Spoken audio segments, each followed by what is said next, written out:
ایک بزرگ تھے، تو ایک جگہ پہ انہوں نے کھانا کھایا، چلیں کسی دانشور کا سمجھ لیں، کسی آدمی کی مثال لے لیں، کہیں کھانا کھایا انہوں نے، اور میرے ساتھ بھی ایک دفعہ اس طرح کا ایک معاملہ درپیش ہوا۔ تو آپ کو پتہ ہے عموماً ڈرائنگ روم جو ہوتے ہیں ان کے ساتھ ہی باورچی خانے بھی ہوتے ہیں، تو شاید کھانا پکانے والے بھی وہاں قریب ہی تھے۔ کھانا کھانے کے بعد اس صاحب نے کیا کیا، انہوں نے تعریف کر دی، کہا یار بڑا ہی عمدہ کھانا پکا ہے، بڑا ہی ماشاءاللہ اچھا ہے۔ کچھ دیر کے بعد جب وہ رخصت ہونے کا وقت قریب آیا تو اندر سے بہت اونچی آواز میں ہچکیوں کے ساتھ رونے کی آواز آئی۔ تو صاحب خانہ سے پوچھا کہ کیا ہوا ہے، اچھا تو نہیں لگتا کہ آپ کے معاملے میں مداخلت کی جائے، لیکن خیریت تو ہے؟ تو انہوں نے کہا نہیں، وہ آپ کی وجہ سے رو رہے ہیں گھر والے۔ جی ہماری وجہ سے کیوں رو رہے ہیں؟ آپ نے زبردستی کھانا پکوایا ہے؟ کہ نہیں یہ وجہ نہیں ہے، آپ نے وہ تعریف کر دی ہے نا کھانا پکا ہے۔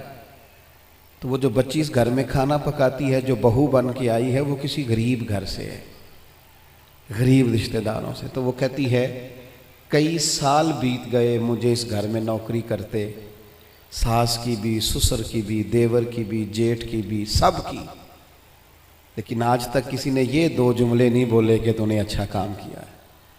آج مجھے یہ سننے کو ملا ہے کہ تو نے اچھا کام کیا ہے، تو کچھ عجیب سی اپنائیت، یار کسی کی بیٹی ہے وہ بھی جو ہمارے گھر آئی ہے، وہ بھی کسی کی بیٹی ہے، اتنا پیار بھی کرنے کو ہم تیار نہیں ہیں کہ دو لفظ شاباشی کے ہو جائیں۔ کیا بات، اس نے گرمی میں کھڑے ہو کے سب کے لیے کھانا پکایا۔ وہ کہتے ہیں یہ جملے اتنے دو جملوں نہیں، میری آنکھوں میں آنسو پیدا کر دیے۔ نہیں کرتے ہم پیار، نہیں دیتے ہم محبت، نہیں ہمارے لہجے سے ترش روئی دور ہوتی۔ ہر بندے کا کوئی نہ کوئی پروٹوکول ہے، کہیں نہ کہیں وہ بڑا ہو جاتا ہے، کہیں نہ کہیں اس کا اعزاز ہو جاتا ہے۔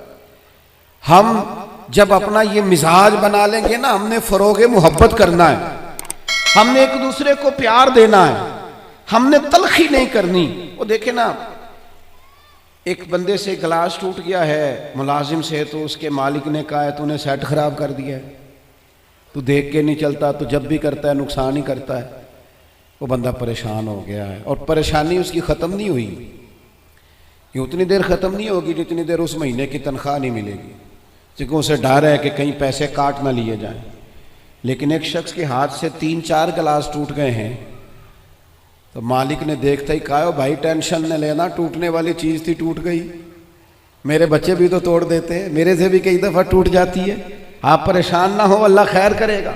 یہ چیز اس بیچارے کو رات سکون کی نیند دے دے گی، لیکن ہم اس کے لیے تیار نہیں ہوتے، اپنے لہجوں میں محبت پیدا نہیں کرتے۔ فروغ اور ملت کے جوانوں، ماں باپ سے پیار کرنا شروع کر دو، 1 گھنٹہ ٹائم دینا شروع کر دو، ان کے پاس بیٹھنا شروع کر دو، ان کی دوائیاں کم ہونی شروع ہو جائیں گی، بغیر ڈاکٹر کے بڑی ساری چیزوں سے قرار آنا شروع ہو جائے۔ ماں سے محبت سے بات کرنی شروع کر دو، وہ جو کہے منوان قبول کرنا شروع کر دو، والد کی بات سنو۔ ہم مخدوم بن کے جینا چاہتے ہیں، سارے ہمارا اعزاز کریں، خادم بن کے جینا شروع کرو، ڈیوٹی کرنی شروع کرو، ماں باپ کی، بہن بھائیوں کی، پھر بیوی بچوں کی، دوست احباب کی، رشتہ داروں کی ڈیوٹی کرنی شروع کرو، محبتوں کو فروغ دو۔ پیار بانٹنے سے بڑھ جایا کرتا ہے۔ حدیث پاک سنو، دل ٹھنڈا ہوگا۔ سیدہ عائشہ صدیقہ رضی اللہ تعالیٰ عنہ فرماتی ہیں، اللہ کے محبوب علیہ السلام اتنا خیال فرماتے، ایک دن مجھ سے فرمانے لگے عائشہ جب آپ مجھ سے راضی ہوتی ہیں پھر بھی مجھے پتہ چل جاتا ہے، اور جب آپ کے دل میں کوئی بات ہوتی ہے تو پتہ مجھے پھر بھی چل جاتا ہے۔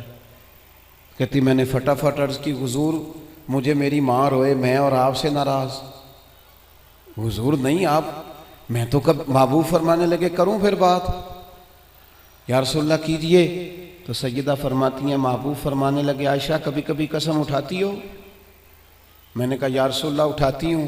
تو فرمایا جب راضی ہوتی ہو تو کہتی ہو مجھے محمد عربی کے رب کی قسم صلی اللہ علیہ وسلم، اور جب تمہارے دل میں کوئی بات ہوتی ہے پھر کہتی ہو مجھے حضرت ابراہیم خلیل کے رب کی قسم پھر جناب خلیل کی نسبت سے اللہ کی قسم اٹھاتی ہو۔ جناب عائشہ کہتی ہیں لوگوں میں تمہیں بتا نہیں سکتی میرا حال کیا تھا، میری روح کی پرواز کیا تھی۔ یا رسول اللہ صلی اللہ علیہ وسلم، آپ جملوں سے پتہ کر لیتے ہیں آج کل کوئی کیا سوچ رہا ہے، اس کے لفظوں سے اندازہ کر لیتے ہیں کہ اس کی قلبی کیفیت کیا ہے۔ اور پھر کہنے لگی مجھے رب محمد کی قسم یا رسول اللہ، زبان سے نام ہی جاتا ہے، میرے دل میں آپ ہر وقت موجود رہے۔